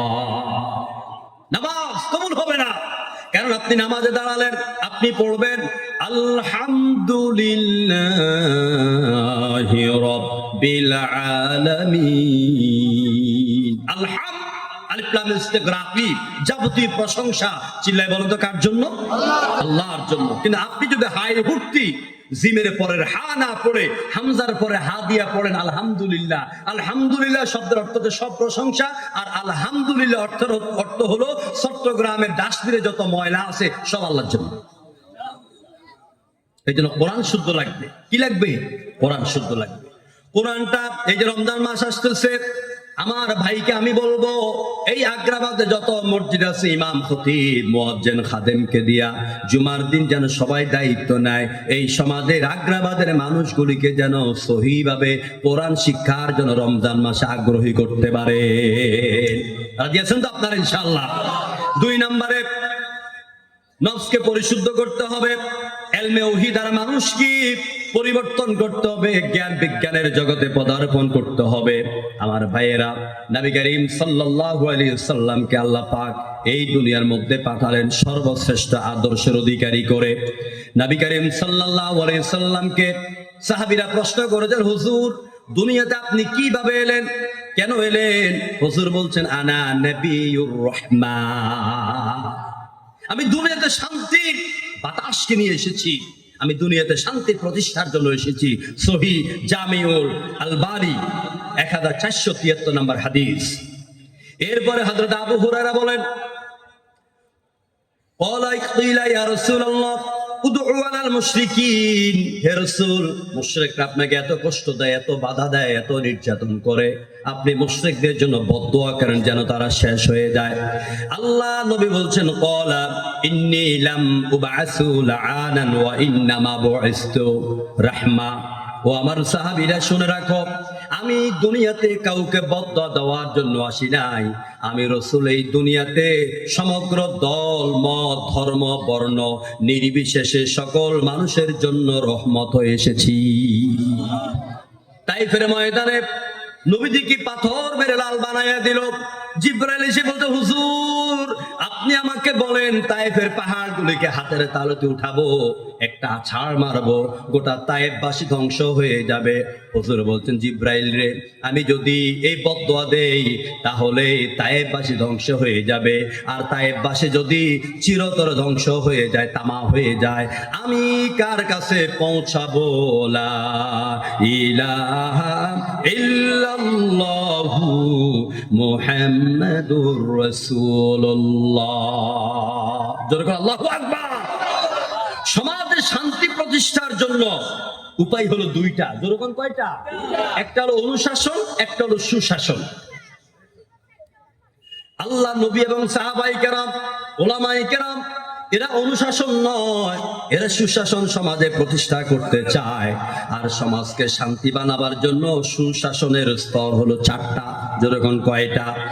1 নম্বরে হলো দিন লাগবে, 2 নম্বরে ন্যায় বিচার লাগবে, 3 নম্বরে মশাওয়ারা লাগবে, পরামর্শ লাগবে, 4 নম্বরে সমৃদ্ধশালী অর্থনৈতিক কোষাগার লাগবে। এই 4টা জিনিস দিয়া একটা সমাজে শান্তি প্রতিষ্ঠা করা যায়। দিন মানে হলো ইসলাম। জোরে বলেন, দিন মানে কি? আমরা কিন্তু বলি আমাদের ধর্ম ইসলাম, কিন্তু কোরআনে কোনো জায়গায় ধর্ম শব্দটা নাই। কোরআনের যত জায়গায় দিন এসেছে, সব ইসলামের কথা এসেছে, সব জায়গায় সেখানে দিন শব্দটি ব্যবহার হয়েছে। যেমন ইন্নাদ-দীনা ইনদাল্লাহিল ইসলাম। দিন কেন দরকার? হুজুর সমাজে শান্তির জন্য দিনের কি দরকার? দেখুন, বাংলাদেশ দিয়া বুঝাই, আমাদের সমাজে আজকে দিন কায়েম আছে নাকি? একটু জোরে জবাব দিতে হবে, আছে নাকি? কিন্তু আমাদের দেশে কিছু আলেম আছে হেলিকপ্টার দিয়ে উড়ে, লম্বা লম্বা ফতুয়া দেয়, আর আবার কাফের ফতোয়া পকেটের মধ্যে রাখে, মাহফিল আবার হাজার হাজার লক্ষ লোক হয়, এরা বলে ১৫০০ বছর আগে দিন কায়েম হয়ে গেছে, বাংলাদেশে দিন কায়েমের দরকার নাই, এগুলি দলের বিজয় হবে, এরকম কথা বলে নাকি বলে না? এগুলো আলেম সমাজের কুলাঙ্গা। শয়তানের এলেম কম ছিল না। ওনার জন্মসাল যত তারিখে, যেই সালে আমার জন্মসাল ওই তারিখে, হয়তো বাবা ফিসাব একটু এলেম বেশি, পরিচিত হয়েছেন বেশি, এই জন্য ওনার মর্যাদা বেশি, আমরা সম্মান দেই। আল্লাহ সবাইকে বড় করুক, জোর করে আমিন। তবে এইরকম অহেতুক মিথ্যা কথা মানুষের মধ্যে বিভ্রান্তি করার জন্য কথা বলা ঠিক নয়। আজকে তিনি জুলাই সনদে বুটের বিরুদ্ধে কথা বলছে, চিল্লায় এখন ঠিক কিনা? চিল্লায় বলেন ঠিক কিনা? জুলাই যুদ্ধে রক্ত দেওয়ার কারণে আজকে এখানে বসে তাফসীর মাহফিল করা যাচ্ছে। যদি এই রক্ত না ঝরতো, এখানে আমি আর নোমানি সাহেব আইসা, আপনারাও আইসা নীরবে কোরআন শুনতে পারতেন না। প্রিয় বন্ধুগণ, রক্তের দাম দেন, রক্তের মর্যাদা দেন। আমরা ৭১ সালে রক্তের জন্য দোয়া করি, আমরা ২৪ সালে রক্তের জন্য দোয়া করি। আমরা কারোর মধ্যে বিভেদ সৃষ্টি করতে চাই না, কারণ ৭১ সালে যদি বাংলার ফাউন্ডেশন তৈরি না হতো, ২৪ সালে আইসা আমরা কার জন্য যুদ্ধ করতাম? এজন্য আমরা সবাইকে সম্মান করি, সকল এই মুক্তিযোদ্ধাদের জন্য, দেশপ্রেমীদের জন্য অন্তরস্থল থেকে আমরা দোয়া করি। তবে দিন হচ্ছে ইসলাম, এই ইসলাম সমাজে কায়েম নাই। এই দিন যেই সমাজে কায়েম নাই, যে সমাজে, যে রাষ্ট্রের দিন কায়েম নাই, ওই সমাজে কখনো শান্তি প্রতিষ্ঠা হতে পারে না। বলবেন হুজুর কেন? কারণ যেই সমাজে দিন কায়েম নাই, সেখানে প্রশাসন, আমলা, মামলা, হামলা, জেনাবে বিচার এগুলি লেগেই থাকে। কারণ মানুষের খেদমত করার জন্য, মানুষের শাসক নয়, মানুষের খাদেম হওয়ার জন্য হযরতে ওমর রাস্তা অনুসরণ করে মানুষের পাশে দাঁড়াবার জন্য আগে এই কলবের মধ্যে ঈমান লাগবে, দিন লাগবে, ইসলাম লাগবে। হযরত ওমর রাদিয়াল্লাহু তাআলা কিভাবে তিনি সমাজ প্রতিষ্ঠা করেছেন, উদাহরণ টানার সময় নেই আমার বন্ধুগণ। সুতরাং শান্তিময় সমাজ প্রতিষ্ঠা করার জন্য রাসূলুল্লাহ আগে দ্বীনে দাওয়াত দিলেন, আর দ্বীনের মূল মন্ত্র হলো লা ইলাহা। আর এই দিনটা হলো একমাত্র জীবন ব্যবস্থা। মানুষের তৈরি করা কোন জীবন ব্যবস্থার মধ্যে শান্তি নাই। ইসলাম যদি পরিপূর্ণভাবে আমরা মানতে পারি, কোন জায়গা থেকে? যদি জন্ম থেকে মৃত্যু পর্যন্ত, রান্নাঘর থেকে বঙ্গভবন পর্যন্ত, আর বঙ্গভবন এড়িয়ে জাতিসংঘ পর্যন্ত ইসলামের সুমহান আদর্শকে শুধু পৌঁছাইয়ে দেওয়া নয়, বরং বাস্তবায়ন করতে পারি, তাহলে এই সমাজের মধ্যে চুরি থাকবে না, ডাকাতি থাকবে না, সন্ত্রাস থাকবে না। চিল্লা বলুন ঠিক কিনা? বাংলাদেশে যদি পূর্ণভাবে দিন কায়েম হয়, কোরআনের শাসন কায়েম হয়, তাহলে হিন্দু, বৌদ্ধ, খ্রিস্টান প্রত্যেকের মন্দির, প্যাগোডা, তাদের ইবাদতের জায়গা, পূজার জায়গা সবকিছু গভর্নমেন্ট কর্তৃক সঠিকভাবে, অতি উত্তম ভাবে নিরাপত্তা দেওয়া হবে। কারো মন্দিরে মুসলমান আঘাত করতে জানে না, কারো দেবতাকে ইসলাম কখনো গালি দিতে শিখায় নাই। কোরআন কি বলছে দেখেন, ওয়ালা তাসুবুল্লাযীনা ইয়াদউনা মিন দুনিল্লাহি ফায়াসুবুল্লাহা আদওয়াম বিগাইরি ইলম। যারা আল্লাহকে বাদ দিয়া অন্য দেবতা মূর্তির পূজা করে, তোমরা তাদের দেবতাগুলিকে গালি দিও না। যদি তোমরা তাদের দেবতাগুলিকে গালি দাও, তাহলে তারাও শত্রুতা বশত তোমার আল্লাহকে গালি দিয়া দিবে। এজন্য যারা ইসলামকে সাম্প্রদায়িক ধর্ম বলেন, যারা ইসলামকে সাম্প্রদায়িক ধর্ম বলেন, তাদের জন্য বলছি না, ইসলাম কখনো সাম্প্রদায়িক ধর্ম নয়, বরং ইসলাম হচ্ছে এই পৃথিবীতে সব চাইতে সাম্প্রদায়িক সম্প্রীতির ধর্ম। যারা বলেন ঠিক কিনা? সাম্প্রদায়িক সম্প্রীতির ধর্মের নাম হলো ইসলাম। এই জন্য ইসলাম পরিপূর্ণ জীবন ব্যবস্থা। ইসলামের হুকুম যদি সমাজে চালু হয়, রাষ্ট্রীয়ভাবে চালু হয়, সমাজে শান্তি প্রতিষ্ঠা হবে। আর সমাজে শান্তির জন্য রাসূলুল্লাহর ২ নাম্বার দায়িত্ব ছিল, ভূমিকা ছিল সমাজে ন্যায় বিচার করা। কি করা? এখন কি বাংলাদেশে ন্যায় বিচার আছে? ওসমান হাদি হত্যা হলো, কয় মাস হয়ে গেল? মাসখানিক তো কাছাকাছি। এর বিচারের মাসের বেশি হয়ে গেছে, কিন্তু তার বিচারে কোনো সুবাতাস আপনারা পাচ্ছেন? আপনারা পাচ্ছেন? কয়েকদিন আগে চট্টগ্রামে ২ জন ব্যক্তিকে গুলি করা হয়েছে, একজন মনে হয় শহীদ হয়েছে, আরেকজন মনে হয় হাসপাতাল, আমি জানি না। আমার বাইরের কোনো বিচার নাই। কত নারীকে হত্যা করা হলো, ধর্ষণ করা হলো, সুবিচার নাই। বিগত 15.5 বছরে আমরা দেখেছি সোনার ছেলেরা মানুষ হত্যা করেছে, খুন করেছে, গুম করেছে, নারীকে ধর্ষণ করেছে, জমি লুট করেছে, তাদের বিচার নাই। যারা নিরীহ ছিল, দোষ ছিল না, ওদেরকে ধৈর্য ধরে ফাঁসি দিচ্ছে। এজন্য ন্যায় বিচার লাগবে। সমাজে সুন্দর সমাজ কায়েমের জন্য ন্যায় বিচার লাগবে। দেখুন, ন্যায় বিচার যেখানে থাকবে, ওই জাতি, ওই বিচারক, ওই দল আল্লাহর প্রিয় দল। কার প্রিয় দল? কোরআনে কারিমে আল্লাহ পাক বলেন, ইদিলু আল্লা তা'দিলু হুয়া আকরাবু লিত্তাকওয়া।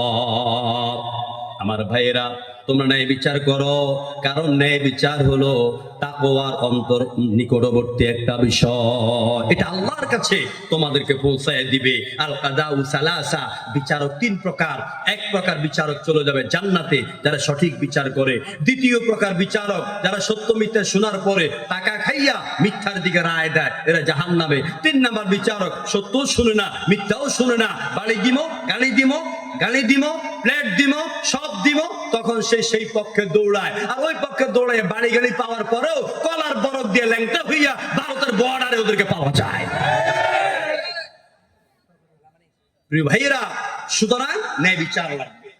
আমি কথা লম্বা করতে চাই না। সুন্দর সমাজের জন্য আমাদেরকে ইমামুন আদেল বহু বেশি প্রয়োজন। ইমামুন আদেল যারা হবেন, আরশের ছায়ায় কিয়ামতের দিন আল্লাহ তাদেরকে জায়গা করে দিবে। আমি আজকে বাংলাদেশের উপদেষ্টা মণ্ডলীকে বলবো, এই বাংলাদেশের রক্তের দরিয়ার উপরে আপনাদেরকে বসানো হয়েছে, আপনারা এখন দায়িত্বশীল। রাসূলুল্লাহ বুখারী শরীফে বলেছেন, হুজুর বলেছেন, কুল্লুকুম রাঈন ওয়া কুল্লুকুম মাসউল। প্রত্যেকে দায়িত্বশীল, অবশ্যই তার দায়িত্বের জন্য জবাবদেহি করা লাগবে। এই জন্য এই জবাবদেহিতার আওতা থেকে আল্লাহর দরবারে বাঁচার জন্য 12 তারিখ গোটা জাতির জন্য একটা সুন্দর, সুষ্ঠু, নিরপেক্ষ নির্বাচন এই জাতি আপনাদের কাছে আশা করে। চিল্লা বলেন ঠিক কিনা? আমার ভাইয়েরা, দায়িত্ব পালন করার জন্য 5টা গুণ লাগে। আমি খুব সংক্ষেপে বলে দিচ্ছি। দায়িত্ব পালন করার জন্য 5টা গুণ লাগে। একটা হলো দায়িত্ব পালনের বিনিময়ে আখিরাত কামনা। আমি যে দায়িত্ব পালন করছি, ও রব, না জানি আমার দায়িত্বে কোনো ভুল হয়ে যায়, কিয়ামতের দিন তোমার দরবার আমাকে দাঁড় হতে হয়, এরকম অনুভূতি লাগবে। 2 নম্বরে, দায়িত্ব যথাযথভাবে পালন করতে হবে। কোনো দল বুঝবে না, কারো চেহারার দিকে তাকাবেন না, সবাই আপনার কাছে সমান, ঠেলাওয়ালা সমান, কোটিপতিও সমান। 3 নম্বরে, দায়িত্বকে আল্লাহর অনুগ্রহ মনে করতে হবে। ডক্টর ইউনূস সাহেব, আপনি আসতে চান নাই, আপনি নোবেল বিজয়ী, এই চট্টগ্রামের সন্তান, আপনি, আপনার মর্যাদা অনেক, আপনাকে ছেলেরা জোর করে এনেছে, সুতরাং আপনাকে যে আল্লাহ দায়িত্ব দিয়েছেন, এটা আল্লাহর পক্ষ থেকে আপনি পেয়েছেন। জনগণ ঠিক কিনা? এই জন্য আপনার প্রতি সম্মান, আপনিও জাতিকে সম্মান দেখান। দায়িত্ব পালনের জন্য 4 নম্বর গুণ হচ্ছে আল্লাহর অনুগ্রহ পেয়ে বিনীত হতে হবে। আপনি যত বড় আলেম, আপনি তত বিনীত হবেন। আপনি যত বড় আলেম, আপনি তত বিনীত হবেন। একটা উদাহরণ দেই। বাংলাদেশের কিংবদন্তি আলেমে দ্বীন আল্লামা সৈয়দ কামাল উদ্দিন আল জাফরি সাহেব, আমরা যখন ঢাকায় প্রোগ্রাম করি, তিনি নিজের মুখে বলেছেন যে আমি আর যখন আমার বিহাই, আমার ভাই আল্লামা সাইদি, যখন আমরা ইরানের সফরে 1982-83 দিকে আমরা যখন গিয়েছিলাম, তখন আমি দেখলাম যে আমি শুয়ে আছি, আমি দুপুরে খাইয়া একটু শুয়ে আছি, আর আমার ভাই সাইদি তার পরনে লুঙ্গি দিয়া আমার জুতাগুলো মুছে দিচ্ছেন। আজকে আলেমরা করে ইন্ডিয়া গুতাগুতি, আমি বড়, আমি তো আমি হে তুম কাহা হ্যায়। আর ওরা কি ছিল? ও তো বিনীত আলেম ছিলেন। আপনি সব জানেন, সব কাফের, অথচ আপনি এটা ভালো করে জানেন, একজন কাফেরকে তো কাফের বলা যায় না, কখন সে গোপনে ঈমান এনেছে এটা আল্লাহই ভালো জানেন। আর আপনি একজন মুমিনকে, আপনি মিজানুর রহমান আজহারী মতো স্কলারকে আপনি কাফের ফতোয়া দেন, আল্লাহ আপনার হেদায়েত দান করেন। আমার ভাইয়েরা, 5 নম্বরে, দায়িত্ব পালন করার জন্য কর্মস্থলে বিশৃঙ্খলা করা যাবে না। যারা বিশৃঙ্খলা করবে তাদেরকে থামাইয়া দিতে হবে। সমাজে শান্তি প্রতিষ্ঠার জন্য ভ্রাতৃত্ব বোধের বাতাস প্রবাহিত করতে হবে। কারণ আল্লাহ পাক কোরআনে কারীমের ভিতরে বলেন, ইন্নামাল মুমিনুনা ইখওয়া। মুমিনরা কি? ভাই ভাই। বলেন মুমিনরা কি? এরা ভাই। আল মুসলিম আখুল মুসলিম। রাসূল বলেছেন মুসলমান ভাই ভাই। সুতরাং সুন্দর সমাজের জন্য আপনি যেই দল করেন না, আপত্তি নাই। আপনি এই কলোনিতে বসবাস করেন, আপনি একটা দল করতে পারেন, আমি একটা করতে পারি। দল দলের জায়গায় থাকবে, কিন্তু আমি আপনি যদি মাথা ফাড়াফাড়ি করি, সকালবেলা আমি আপনাকে দেখবো, আপনি আমাকে দেখবেন। আমি মরার পরে আমার জানাজা হবে এই মসজিদে, খতিব সাহেব জানাজা পড়াবেন, এই জানাজা পড়তে আমি আসবো, আমি মারা গেলে আপনি আসবেন। সুতরাং ফাড়া ভুতার ঘষাঘষি মধ্যখান্তি মরিচের মরণ যেন না হয়। যখন ঠিক কিনা? এই জন্য সমাজের সবাই ভাই ভাই হয়ে যাবেন, সুন্দর সমাজ প্রতিষ্ঠিত হবে। প্রতিশোধ নয়, ক্ষমা নিতে হবে, ক্ষমা করতে হবে। আর সমাজের শান্তির জন্য শেষ কথা আমার, সেটা হচ্ছে প্রতিবেশীর অধিকার আদায় করতে হবে। প্রতিবেশীর অধিকার আজকে আমরা খোঁজ খবর রাখি না। কত মানুষ অসহায় গরিব, তাদের খবর রাখি না। কেউ ঋণ চাইতে এলে আমরা ঋণ দেই না, কর্জে হাসানা দেই না। আমরা বলি 1 লাখ টাকা দিব, মাসে কিন্তু 1000 টাকা বা 5000 টাকা দিতে হবে। এটারে কি বলা হয়? সুদ বলা হয়। এই সুদ দিয়ে কখনো সমাজ ভালো হবে না। এই জন্য প্রতিবেশীর হক আদায় করতে হবে, প্রতিবেশীর দুঃখের সুখে আমাদেরকে আদায় করতে হবে। সর্বশেষ আমাদেরকে ওই যে আয়াত তেলাওয়াত করেছি, আয়াতের যে শেষ অংশ, সেটা হচ্ছে যাকারুল্লাহ কাসীরা। আমাদেরকে উঠতে বসতে খাইতে শুইতে জিকির করতে হবে কার? সব জায়গায় স্মরণ করতে হবে কাকে? আল্লাহ পাকের স্মরণ যদি আমাদের বিচারালয়ে, আমাদের আদালতে, আমাদের স্কুলে, আমাদের শিক্ষা প্রতিষ্ঠানে, আমাদের কর্মক্ষেত্রে, সব জায়গায় যদি আল্লাহকে স্মরণ করতে পারি, আল্লাহকে ভয় করতে পারি, আমাদের সমাজে জেনা বন্ধ হবে, জুয়া বন্ধ হবে। যুবকেরা যদি আল্লাহকে ভয় করে, তাদের হাতে মদের বোতল উঠবে না, এরা তাস খেলবে না, আর ওই টেকনাফ দিয়া ওই যে আপনার ইয়াবা ট্যাবলেট প্রচার হবে না। এজন্য আল্লাহকে ভয় করতে হবে। আল্লাহ নামে আমাদেরকে প্রতিনিয়ত গান গাইতে হবে। শোয়ার সময় কানের মধ্যে হেডফোন লাগাই দিবেন, সূরা মুলুক শুনবেন, সাউদা সুরাইল, তারপরে আপনার আব্দুর রহমান আল হুযাইফি, এদের তেলাওয়াত শুনবেন। সুবহানাল্লাহ, আলহামদুলিল্লাহ, লা ইলাহা, এই গানগুলি আপনারা পড়বেন বেশি বেশি করে। আল্লাহর দেওয়া গান ছাড়া অন্য কোনো গানে বরকত। তনু মনে তুলব তুমুল, তনু মনে তুলব তুমুল, তোর ঝোতালো তান। এসো গাই আল্লাহ নামের গান, এসো গাই গানের সেরা গান, এসো গাই আল্লাহ নামের গান। রাজি আছেন আপনারা? পাখনা মেলে উড়লে পাখি, গায়ে কিও নাম ডাকি ডাকি। পাখনা মেলে উড়লে পাখি, গায়ে কিও নাম ডাকি ডাকি। আকাশ নীলে মেঘের ভেলা, আকাশ নীলে মেঘের ভেলা, নিত চলমান। এসো গাই আল্লাহ নামের গান, এসো গাই গানের সেরা গান, এসো গাই আল্লাহ নামের গান। আল্লাহ পাক আমাদেরকে উঠতে বসতে সকল অবস্থায় আল্লাহর গান গাওয়া, আল্লাহর হুকুম মানার তৌফিক দান করুন। আমরা সবাই বলে আমিন। এই আগ্রাবাদ ইত্তেহাদুল আইম্মাকে আল্লাহ কবুল করুন, আমরা বলে আমিন। মুনাজাত হবে। এর আগে কথা আছে?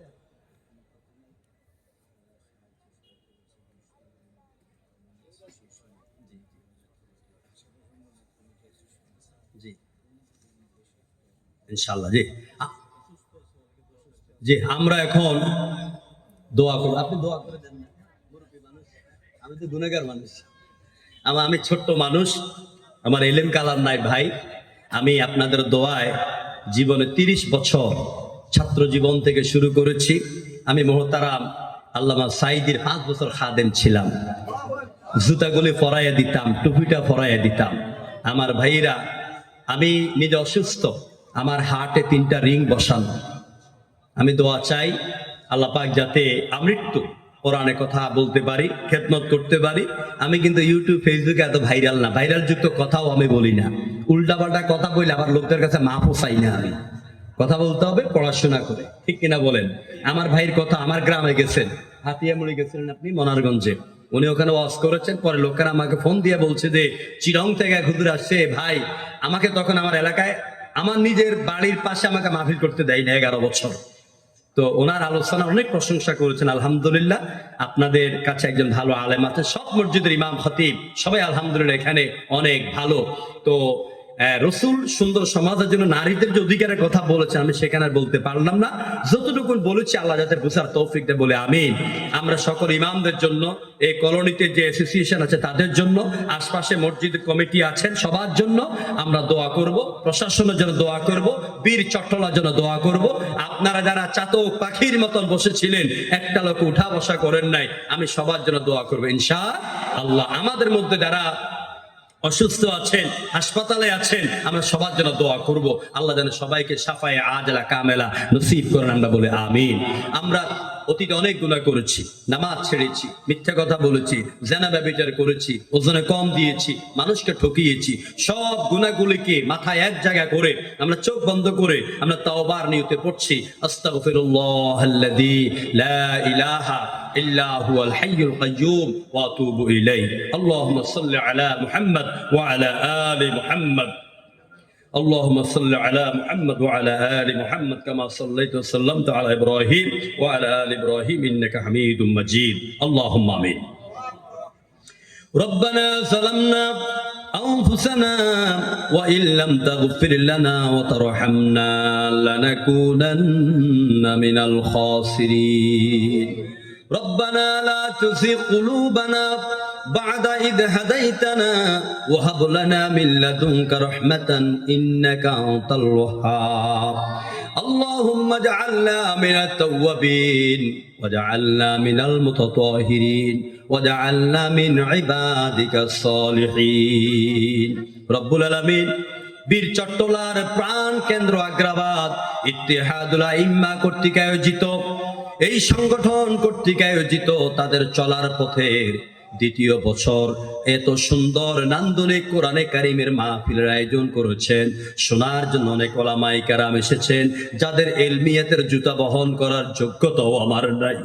অনেক বড় বড় আলেম এসেছেন, ইসলামিক স্কলার এসেছেন, স্কুল কলেজের স্যারেরা এসেছেন। আয় আল্লাহ পাক, আমার সামনে কোরআন প্রেমী ভাইয়েরা এসেছেন। এই শহরের বাসা বাড়ি থেকে অনেক মা বোনেরা হাত তুলেছেন।